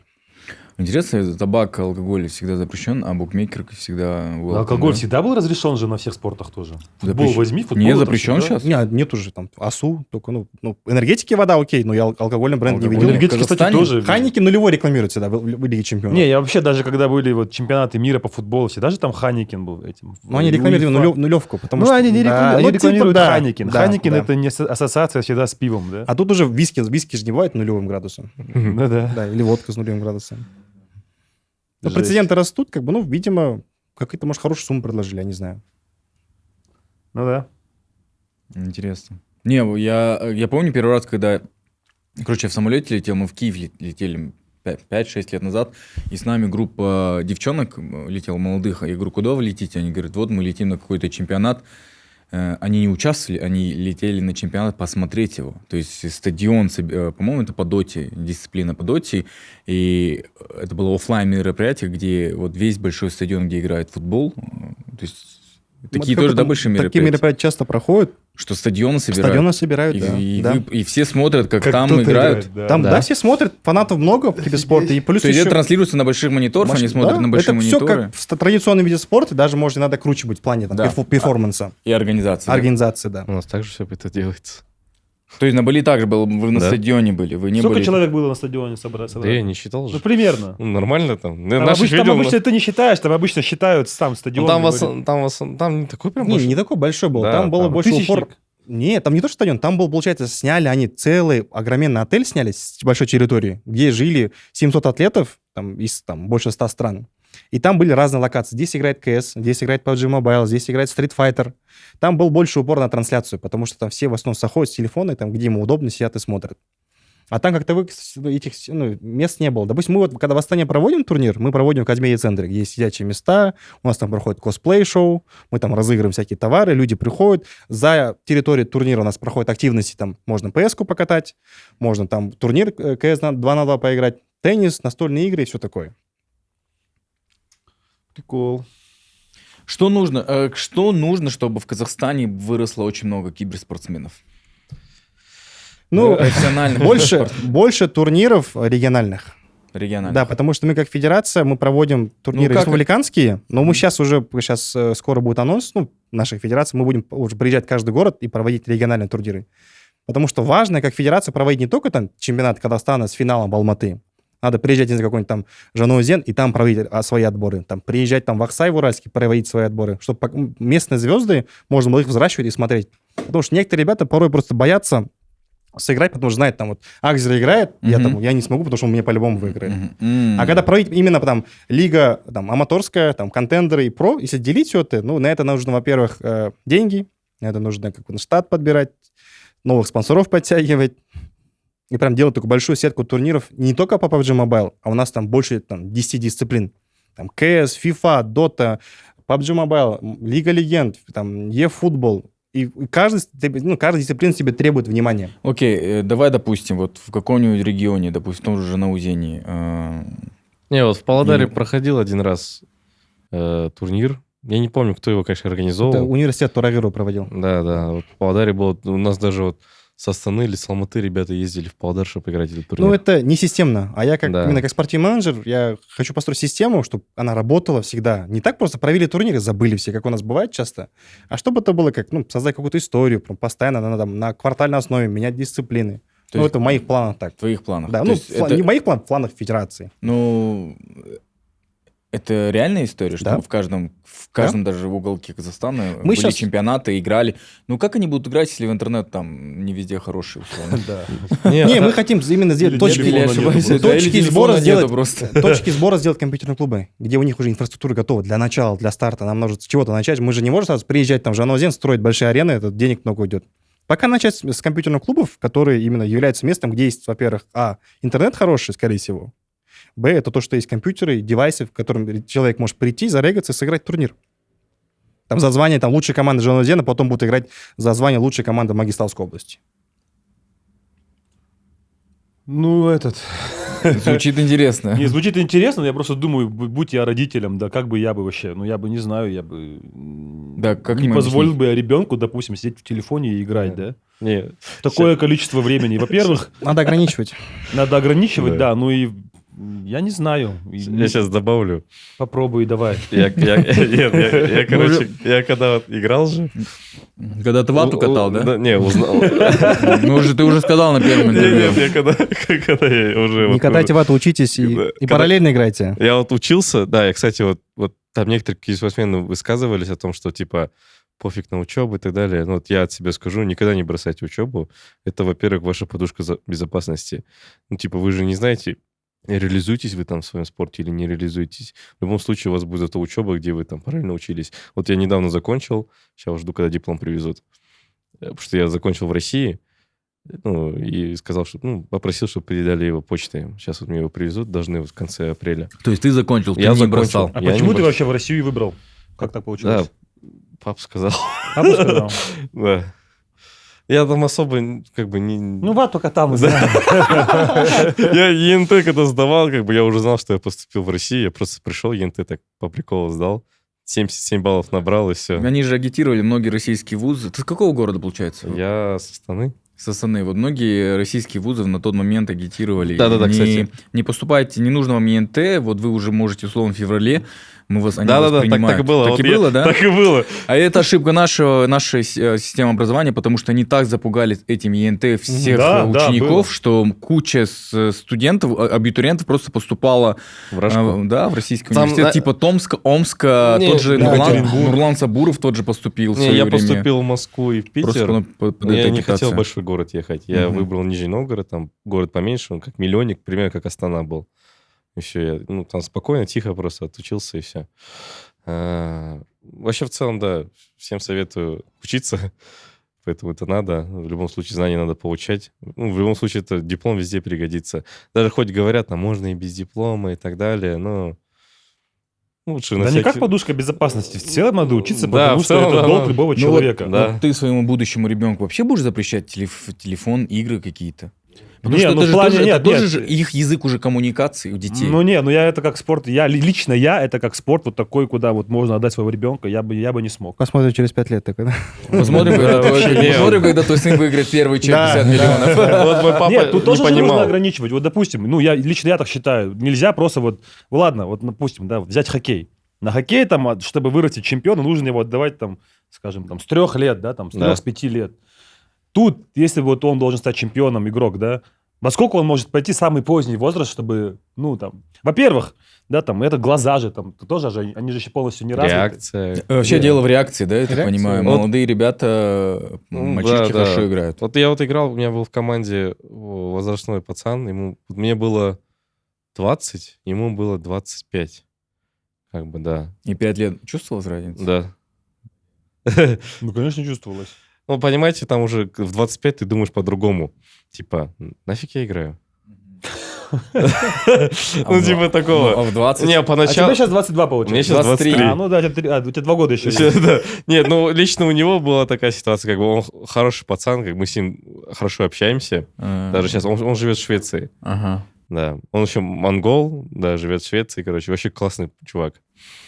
Вопрос в чем был так? Вопрос в чем, вот, типа, вот, когда там можно начинать, да, вот он, не знаю, когда, конечно, начал, но он хорошо играл.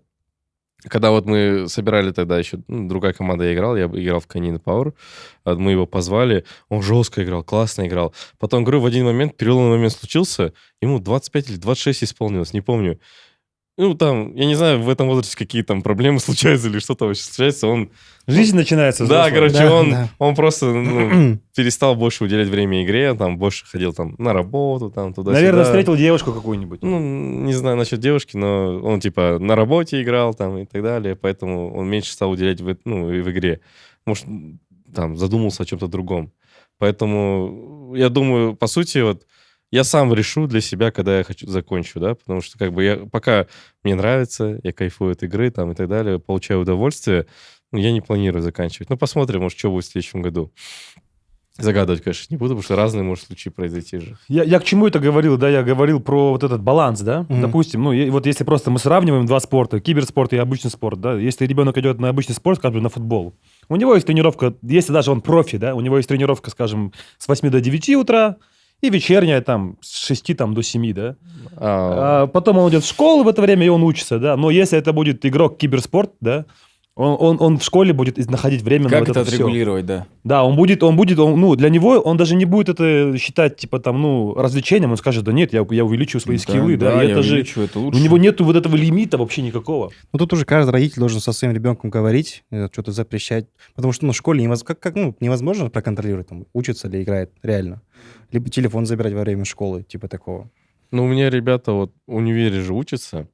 Как бы мы даже когда на соревнования вот эти ездили, разрешение же писали о том, чтобы их освободить от учебы. Это просто еще это профессионалы. Мы же Не, разговариваем. детей. Знаешь, это ты про- вот если да, про да. это, тогда- Нет, вот смотри, окей, мы сейчас говорим, киберспорт — это будущее, новый спорт, да. Я Да. говорю, что как сейчас никак ты не запретишь ребенку играть, условно, тот же телефонные игры в игры, потому что это один язык их коммуникации с их сверстниками, потому что все играют. Да, да. Если ты будешь запрещать, то Он в чем... будет выбиваться Он из- будет не в теме. выбиваться из социума своего, да. Да. А его вопрос, ну как это урегулировать, да, вот, и как отличить вот будущий, условно, он просто вату катает геймингом да, между потенциальным киберспортсменом и понять, что это его, скорее всего, будущее, и он действительно талант в этом. Ну, вот у меня братишка вот мой, который вот играет, ему родители как бы дают только, кажется, по выходным играть. Я точно не знаю. Уже не знаю, как бы я уже не живу с ними же, с родителями. Я живу в Алмате, а родители сейчас Кокшетау. Как бы, ну, я знаю то, что его ограничивали, потому что он вообще не ходил в школу. Ну, у меня вот такой братишка, он боялся ходить в школу или что-то такое. Потом я вот с ним в январе я приезжал, я с ним разговаривал, обсуждал, говорю, что случилось, почему ты не ходишь и так далее. Мы с ним так, по-братски пообщались. И все, он начал ходить в школу. Видишь, для него ты авторитет, получается, да? Да. То есть ты для него такой ролл-модел. Ну, все вот братишки, все, которые есть, вот двоюродные и так далее, все вот увидели то, что вот я играл, там, начал зарабатывать там, и так далее, вот, там, чемпион мира и так далее. И родители как бы им разрешают теперь играть из-за меня. Просто думаю, что друг... Да, вдруг тоже стрельнут. Ну, я не Ну, знаю. окей, а друг он, ну не все же могут стрельнуть, Да, да, но да. при этом... Я говорю, это зависит от что у тебя в голове. Что у тебя в голове? И что ты хочешь от Что этого? ты хочешь вообще Потом от еще этого. есть такой страх, Это что... настраивать надо правильно. Еще такой страх, что дети, которые выросли на играх, что у них проблемы в целом в социуме уже в жизни, они не знают, как коммуницировать, там, как... Блин, Для них вот этот мир, который они Это зашли, задроты. для них им легче поговорить в наушниках, да, Да, там да, попереписываться, нежели Да, завести условно тот же разговор и прийти в какое-то общество и быстро так, Это- ребят, let's go. Ну, То не есть все такие. вот это как будто это скилл пропадет. затворничество в основном. Это люди не знают, насколько надо так прям уйти туда, чтобы вообще забыть Не, ну про есть реал такие, лайф. Есть есть такие, я такие, не да. отрицаю, есть такие, но... По крайней мере, мы всех видели киберспортсменов, они все Все открытые, все открыты, да. open-minded, ну, Даже я говорю, я своим пацанам говорю в команде, типа, ну, нельзя просто сидеть, рубиться каждый день. У нас вот, ну, Даник есть, вот Тик, он каждый день играет и так далее. Я говорю, братан, гуляй, отдыхай. Ты не должен... Ну как ты ему скажешь, если ему неинтересно? Вот ему Нет, интересно он там- гуляет, он ходит, он делает все. у него же лидер команды. Просто лидер. как бы мне же тоже надо, чтобы команда баланс свой сохраняла, чтобы он не перегорел. Ну, для меня это важно, потому что, ну, когда будет важный чемпионат, а у него, ну, как бы, как сказать, мотивация сдохла, просто исчезла. Он там уже наигрался такой, и все, а пришел на чемпионат, где надо побеждать, он такой, что-то не хочу. Типа такого. Вот, чтобы такого не происходило, мы поэтому отдыхаем. Мы берем выходные, там, не знаю.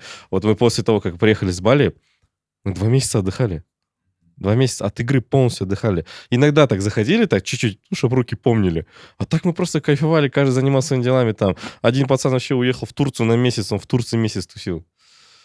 Как бы это, наоборот, надо нам делать. В отпуске должны быть у нас. Потому что ты постоянно играешь. Вот мы сейчас, вот, например, Я сейчас не, играем. видишь, я не речь о киберспортсменов. Я понимаю, что киберспортсмены, да, это есть. Вот А чтобы как между, вот как вот молодым переход вот таким. это между вот просто, когда он вату катает и просирает свое время, да, Да. ребенок, подросток, и действительно может просрать свое Да. потенциальное время, где он мог просто заниматься там учебой, да, условно, да, но ему интересно это, да. И вот в чем разница между геймингом и вот будущим киберспортсменом? Блин, даже не знаю. Я Может, просто, ты- я, вы- честно, может, ты я же попробуешь? просто начинал с Ну, тут, гейминга, залетело так. Видишь, Когда ты- вот у молодые тебя игроки повезло. начинают играть, Да. просто играют, допустим. У меня есть там младший брат, младшая сестренка, кто играет. Тут самое важное попасть в нужное русло. Либо ты просто играешь бездумно и тратишь свое время, либо, попадаешь в какой-то определенный комьюнити, допустим, к Акзеру, случайно попадешь к Акзеру, ты, скорее всего, станешь киберспортсменом под его началом. Третье — это смотреть какие-то, не знаю, ролики, Стримы. стримы, где вот люди от федерации, простые стримеры будут объяснять, ну, ребята, есть просто гейминг, есть киберспорт, это социальный лифт для молодежи. Ты можешь заработать денег, уехать за рубеж, Вот. обеспечить своих родителей. Киберспорт, социальный лифт, да? Да, Новый социальный лифт. социальный лифт. Да. Да, кстати. Ну, то, что, знаете, классно то, что мы по странам летаем. Да. Это капец, ну, круто. Потому что ты прилетаешь, и там бразильцы прилетают, не знаю, индусы прилетят, там, не знаю, арабы прилетят. До Это- киберспорта ты путешествовал? Да, я... Или нет? Не помню. Я был один Так, раз в подожди, Турции. так. Не-не-не. Я вроде в игре летал в Австрию, Не-не-не-не. в Австралию. Один раз. Где-то я прыгал с парашютом. Один Где это раз. было? В Дубае или где? PUBG же было. Нет, я с семьей, реально. По сути, реально, я никуда не ездил. Я То с есть- семьей был только в Турции в 2010 году. Получается, благодаря киберспорту ты объездил мир. Да, я катаюсь по миру, это круто. Типа, раньше я думал, что... Я раньше думал, что-то самолеты боюсь летать и так далее. А когда вот начал вот летать, вот это погружаться в это, капец, это так интересно. Даже элементарно я вот каждый раз летаю, Астана, Алмата, а там Астана, как Ахтау, туда-сюда. Ну, даже по Казахстану летаешь, ну, прикольно. Только, конечно, блин, неудобно в самолетах сидеть, когда ты большой. Тогда, получается, сейчас, если киберспорт, условно, новый социальный лифт, тогда как сделать так, чтобы в каждом уголке Казахстана, в каждом ауле, чтобы были потенциальные игроки, чтобы у них был доступ к игре, чтобы у них был доступ к классному интернету? Это уже, ну, насчет интернета уже вопросы больше. К вашему президенту федерации, кстати. Казахтелеком, ну, не, в принципе, плюс-минус. Вот, допустим, вот часто вот люди, вот, мне когда говорят, вот у нас пинг плохой. Я себе даю пример Акзера, как они в прошлом году с пингом 300 выиграли отборы. Потому что для кого-то важно иметь какую-то, не знаю, там, нельзя так говорить, отмазку. Вот почему он проиграл. Потому что все пишут, вот, как клише стало, у нас пинг плохой. Все так, ну, если так постоянно там, Ломали стереотип, короче. да, как правильно сказать, жаловаться, ничего не будет результата, потому что, ну, тут ребята показывают результат. Кстати, реально, мы вот играли же с пингом 300. Мы сразу говорим, не смотрите туда.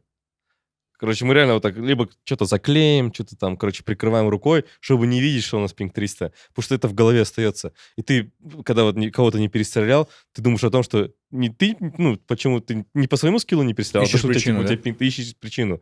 А мы стараемся об этом не думать. Мы даже реально вот играем, даже вот сейчас Африку играем, у нас там был пинг 150. Короче, случайно как-то получилось. Не тот серию, что ли, поставили, у нас лагало. Мы просто не смотрели, просто играли. Мы видим, что мы телепортируемся, но мы ни с чем с этим не можем сделать, и просто старались, ну, не отвлекаться на этот момент. А нормальный пинг это сколько? 50? 50, 60, до 100. Да 100 нормально. Да, 100 игроков. Не, в Казахстане 100 Нет. это нормально еще. Плюс еще, допустим, надо... Вот на наших местных турнирах проблем нет с интернетом. Допустим, проблемы были в прошлом году, когда это было. Помните, пакет лосса были в сентябре? Да, там, да, плюс-минус. Это было... Ну, это было... Ну, Это когда мы второе место на Африке взяли Просто- из-за этих пакет лоссов. Просто я хочу сказать, что фанатов киберспорта очень много, и они практически везде. То есть уже благодаря интернету разницы нет в каком-то уголке Казахстана. Там, мол, то есть не обязательно быть в большом городе, в городе, где условно хороший интернет. Почему вообще подкаст про киберспорт я захотел сделать? Однажды я ехал в такси, и парень меня узнал, говорит, повернулся, говорит, ты же Кана, у тебя подкаст, да, слушай, сделай про киберспорт. Я говорю, почему? Он таксист, взрослый дядька. Я говорю, почему? Блин, ну, объясни, пожалуйста.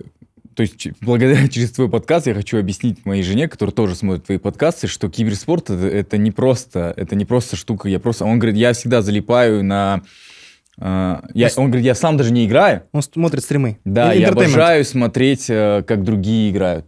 Я смотрю это, вот как ты смотришь футбол, так же я смотрю. Она не понимает. Вот, Казбек, такой вопрос от молодого таксиста. Как объяснить... Молодой таксист или не молодой? Ну, не молодой, взрослый уже я парень. могу сказать Как то, объяснить что- его жене, что это тоже entertainment, и это тоже часть уже нашей культуры, условно. Часть нашей жизни, получается. Ну да, вот, допустим, вот я вот пришел человек с футбола, я, допустим, до этого киберспорт не смотрел. Я, допустим, играл, что-то не смотрел. А сейчас, так как киберспорт стал официальным видом спорта, Мгм. допустим, проходят большие турниры, и во все турниры там большие призовые играют именитые теги, там, Face Clan, Na'Vi, Virtus.pro. Ну, И да. это нормально, как смотреть, как времяпровождение, допустим. Я тоже смотрю, допустим, мне мама, там, папа ничего не говорят, типа, что я такое смотрю. Допустим, ты когда, допустим, едешь дома, сидишь, там, футбол смотришь, тебе супруга ничего не говоришь, почему ты футбол смотришь? Не надо же объяснять. И точно это нужно время, чтобы вот Народ сознание понял, людей, да, потому что федерация молодая, киберспорт очень молодой в Казахстане, особенно. И старое поколение, не то что старое, поколение нужно время, Да, чтобы поколение даже свыкнуться. наших ровесников. Вот как, допустим, там, как к ТикТоку все привыкали, как там к Инстаграму привыкли. Вначале тоже же был, что там, сидишь в Инстаграмах своих, там, ТикТоках, танцуете. А сейчас это стало нормой жизни. Никто не осуждает за это. Год-два пройдет, и как бы... И я думаю, все нормализуется, и не знаю, за что ты тут блеймите, типа, что смотреть киберспорт. Меня Раньше мама жестко смотрит. Да? Смотрят Она твои трансляции? Все мои игры смотрят. И понимает. Она даже знает все инфоповоды, все всякие там сплетни. Даже я не знаю. Вау. Она мне говорит, а что там вот этот там? Я говорю, мам, откуда ты знаешь? А там вот этот сказал. Я говорю, когда ты Инсайдеры, успела, инсайдеры. когда ты успела, мам, говорю. Ну, потому что она заходит на одно видео, потом ей приходит другое видео, другое, и вот- она уже начинает, вот мы и она щас- уже в теме. Вот сейчас мы же лигу культуре. играли целый месяц. Мгм. Мама каждую игру смотрела. Она после каждой игры пишет, скинь резы, скинь резы. А что это такое скинрез? Результаты. Результаты. окей. Мы же, как бы, у нас, у них трансляция начинается... Чуть там, позже, да? Чуть позже, да. А мы уже там сыграли там 1-2 игры. Мама говорит, чтоб я не нервничал, скидывай мне. Потом у меня мама вчера ехала обратно в Кокшетау, она на поезде ехала, говорит, скидывай результаты, потому что я смотреть не смогу. Хотя бы результаты, говорит, посмотрю. Говорит, если будет интернет, посмотрю твои видео. Говорит. А когда стримы идут, вас слышно, что вы говорите? между Нет, собой? нет, нет. Это А там считается- комментаторы там только говорят. и всё. Комментаторы, да? Я могу Комментируют объяснить игру. вообще, как механика стримов проходит. Да, объясни, Допустим, пожалуйста. это все как нормальные виды спорта. Есть, допустим, на наших турнирах есть 2 комментатора меню, которые сидят, комментируют ход действий. Допустим, вот Они в теме. они в теме, они с этой сферы Разбираются. разбираются во всех понятиях, во всех этих там, ротациях, этих, как называется, Просто у нас- споты, просто прыгающие. у нас были на подкасте комментаторы. Было бы прикольно, если бы их поставили. Не, мы, кстати, на киберфутбол приглашаем комментаторов с Каспорта, с Федерации футбола, и, Да. в принципе, спокойно справляются, Мгм. это классно. И есть, стрим проходит на Ютубе, на площадках разных, там, на Trovo, в ТикТоке, там, в ВК, полностью идет там графика эфира, логотипы спонсоров, там снизу бегающие строки, кто играет, допустим, плюс, когда игры заканчиваются, после приходят аналитики, которые разбирают. Вот, типа, там, Канина команда в этот раз там пикнула такого героя, а он там контрит там героя команды Ержана такого-то, они сидят, обсуждают это все. И все это прям проходит органично, все это зрители слушают, чатик, все общаются, там, кто за кого болеет. Вот так эфир был, как в традиционном виде спорта. Мы привлекаем там топовых этих комментаторов со всего СНГ, русскоязычных и казахоязычных. И вот так вот стримы проходят у нас. Ну, если еще вопрос, если федерация, как можно сделать вот на Sony, чтобы официально можно было покупать? Мы писали в Sony, мы писали... Ну да, реально. Да, ну тут То есть- проблема именно рынка нашего. Казахстанский рынок, там Спрос? спрос маленький. Людей мало живет. PlayStation не все имеют. Я не имею PlayStation. Нет, уже. То есть и из-за этого мы покупаем через... Ну, через Турцию, там, Аргентину, да, через PESA, да. Вначале же был московский офис, если не ошибаюсь, и потом его ликвидировали, и все, сейчас. Если не ошибаюсь, вроде... Багдад Мухсин должен был решить этот да. вопрос. Будем ждать. Я с киберспортом, я с геймингом недавно тоже познакомился, буквально. У меня никогда не было PlayStation, я купил себе во время карантина и первый раз открыл для себя игры. Но я и люблю играть на прохождение. То есть, где история, Бродилки. бродилки, да.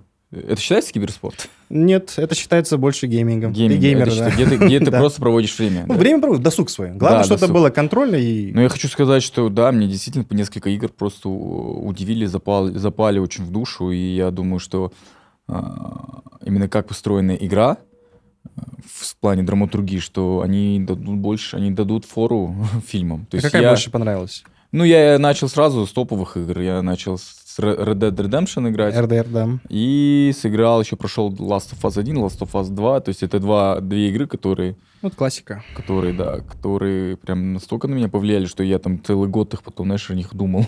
Ну, и до сих пор даже думаю. Да вот я даже, ну, сериал же вышел по этим. Мгм. Я просто хочу сказать, что это все уже настолько, это все далеко зашло, что ты уже, как бы, ты сам выбираешь, хочешь ты за этим следить или не хочешь. Но если ты не следишь, то, блин, ну, в каких-то моментах ты будешь, наверное, не понимать даже какие-то вещи. Типа, это уже как, это уже как поп-культура.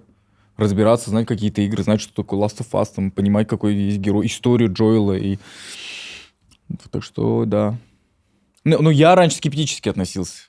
То есть я думал, это зачем время, зачем, ну, то есть это лишняя трата времени, зачем нужно, то есть тот же самый PlayStation, PS, мне нужен был условно просто там поиграть с друзьями в FIFA, да, или там UFC, ну классика, классические две игры казахского там условно Да, пацана, да. Да. А потом, когда я начал открывать для себя истории, я понял, что в них сторителлинг намного даже сильнее, чем заложено иногда в фильмах, потому что ты проходишь за игрока, ты проникаешься к главному герою настолько, что просто кино, возможно, даже у него нет такой возможности это передать. Я Это думаю, же другой уровень восприятия совсем именно да, информации. я думаю, что у книжки есть, Да, оно может да, посоревноваться с восприятием, когда ты читаешь книгу, Да. потому что тоже там у тебя фантазия, и тут же ты играешь за персонажа, ты понимаешь его историю, понимаешь его боль, да. И когда еще можешь влиять на решение, когда, допустим... Да, выбираешь еще и там Киберпанк миссии, советую да. сыграть, Киберпанк.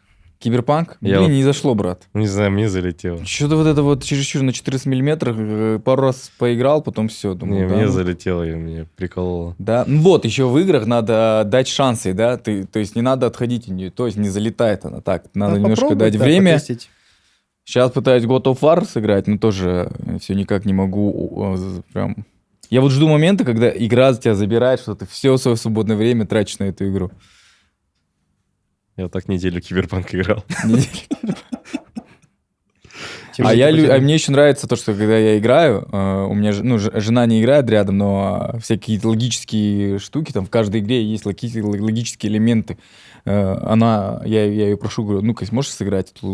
Я тут по логике, она очень мне сильно помогает. И в целом мне нравится, как ей пересказывать, или кому-то еще пересказывать эту игру. Или же иногда вот с друзьями параллельно играешь, и потом начинаешь это обсуждать. На этом строится, в принципе, видеоигровое комьюнити. Да? Потому что для каждого Видеоигровое это комьюнити. уникальный опыт. Каждый по-своему уже проходит видеоигры. Или показать, я там такого-то уровня, у меня там такие-то скины, между собой тоже ребят соревнуются. Ну, именно уже в таком, где есть киберспорт. Соревновательный мод. Ержан, надо тебе попробовать. Не. Мне хватает в жизни спорта. Да не, ну ты же любишь кино, ты любишь же книжки. Попробуй какую-нибудь такую игру на прохождение, где есть история. GTA ему зайдет. Не, я вот то, что я Не. проходил в детстве, мне хватает вот это. Серьезный Сэм, там вот это все. Vice City я проходил. Там Классная всё. же игра. Да, это классно. Я Какая забил- последняя игра была самая? который ты играл вообще? Ну вот я же говорил Frozen Throne, наверное, все. 20 лет прошло почти, да, получается? Ну да. Да, блин, тебе надо попробовать. Вот попробуй, как я, две классные игры. Red Dead Redemption, вторую часть, Бро, я лучше вот и с Last у of нас же Us все первый. друзья, у нас все друзья играют, честно. Я иногда прихожу на какую-нибудь тусовку там, да, где я хочу чисто там, ну, с ребятами пообщаться. Вот, да, там, Рауан, там, да, Молдик, они вот так сядут, и все, и они И играют в рубятся, фифу, да. И Не, вот ну это пацаны FIFA, приходят. это другое. Ну хорошо, нет, какая разница? Я про то, что я вот само времяпровождение вот такое, да, вот где два кента сидят на диване, смотрят. Блин, мне прикольнее в теннис поиграть, мне прикольнее в горы сходить, мне прикольнее там побегать, что-нибудь такое. Поиграй, говорю, на прохождение, историю. Да у меня, Как у в меня книжку. сама вся жизнь моя прохождение. Я хочу эту игру пройти нормально, знаешь. Ну все, думаю, Ну, каждому свое. Каждому Да, своё. это же все индивидуально. У меня вот, я сейчас не знаю, где я сейчас, но я прохожу свою игру, и я хочу ее пройти. Да, и поверь, она немного посложнее, чем Да. ваши игры, да, скажи? Ну, да. Да. Не, если Там- охота это отвлечься, вот, допустим, я играю, я не считаю себя киберспортсменом, но я играю, чтобы просто отвлечься, как Да. снять стресс. Вот час поиграл с тиммейтами, все, мысли обновился Кстати, и да, пошел больше работать. не нужно. Да, больше не нужно. Больше уже мозг не выдерживает. Я в хоккей прихожу. Ну, да. или так, вот, да, у каждого свое, да, Да. как правильно подметили. Ай, блин. Мне важно пропотеть всегда. Мы тоже потеем, когда играем. У нас в руки игру потеть, мы вентилятор используем. Все, мне кажется, был классный подкаст. Да, да, Ребята, было классно. Да. Спасибо, что пришли в гости. Это был Замандас. У нас в гостях был Хазбек, был Дамир Агзер. Да. Блин, ну слушай, давайте будьте чемпионами еще. Да. Хазбек, я думаю, я очень хотел бы, чтобы в каждом уголке в Казахстане был хороший интернет и был выход бы на классный... Создавайте классные турниры. Будем делать, мы работаем над этим. Скоро будут анонсы, да, вот пойдем в регионы. Вот именно в регионах. Мне кажется, ты как спортивный менеджер можешь даже остаться в истории, если будешь делать такие Я классные постараюсь, инициативы. да, постараюсь. Спасибо, что пригласили. Да, спасибо большое. Был Замандас, все было классно. Дұрыстап амандасып кәдімгідей президентке аппарат дәл осы жерден аспанға